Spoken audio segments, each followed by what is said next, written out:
Mecanismos de protección de derechos. En el ordenamiento jurídico colombiano se identifican varios instrumentos para proteger los derechos fundamentales constitucionales.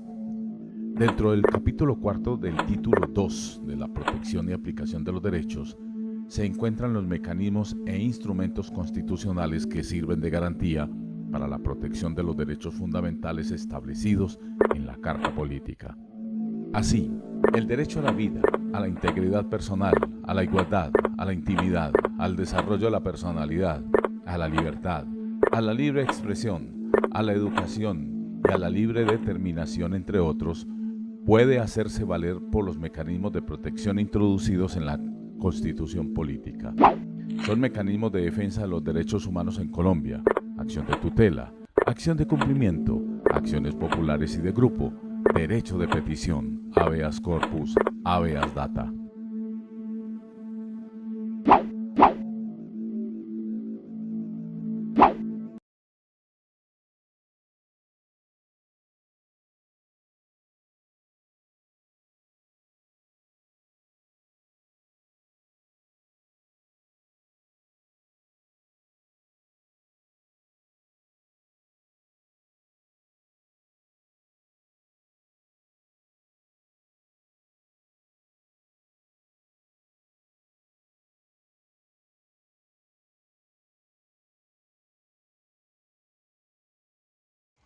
Jóvenes, en esta actividad número 3 vamos a aplicar lo que hemos aprendido.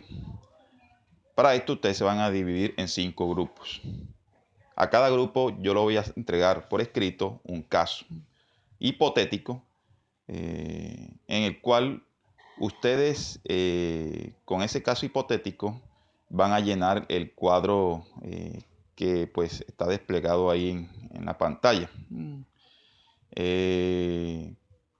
Eso comprende lo siguiente, ese cuadro comprende lo siguiente.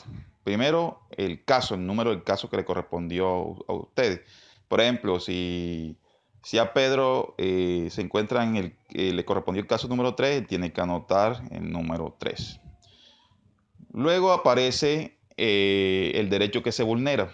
Es decir, si ahí el derecho que se está violando es el derecho a la vida, el derecho a la educación, el derecho a la salud, el derecho al trabajo, el derecho a la libre expresión, el derecho al libre desarrollo de la personalidad, el derecho a la libre circulación, ¿sí? Es decir, el derecho a la libertad religiosa y todos esos derechos que ya ustedes han visto en la asignatura de democracia que están contemplados en la Constitución Política de Colombia. Luego que ya ustedes identificaron el derecho, entonces van a decirme qué mecanismo de protección se debe aplicar allí. ¿Cuál es el mecanismo de protección que se debe aplicar? Que ustedes consideran que se debe aplicar. Luego, en la siguiente parte del cuadro, usted va a argumentar por qué escogieron ese mecanismo de protección. Es decir, ahí me van a justificar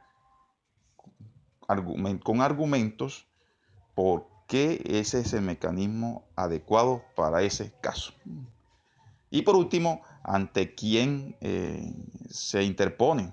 Es decir, si ante la persona responsable, si ante una autoridad judicial o una autoridad administrativa. Es decir, ustedes van ahí a decirme ante quién hay que interponer ese mecanismo de protección. Bueno, ya saben, jóvenes, entonces vamos a trabajar.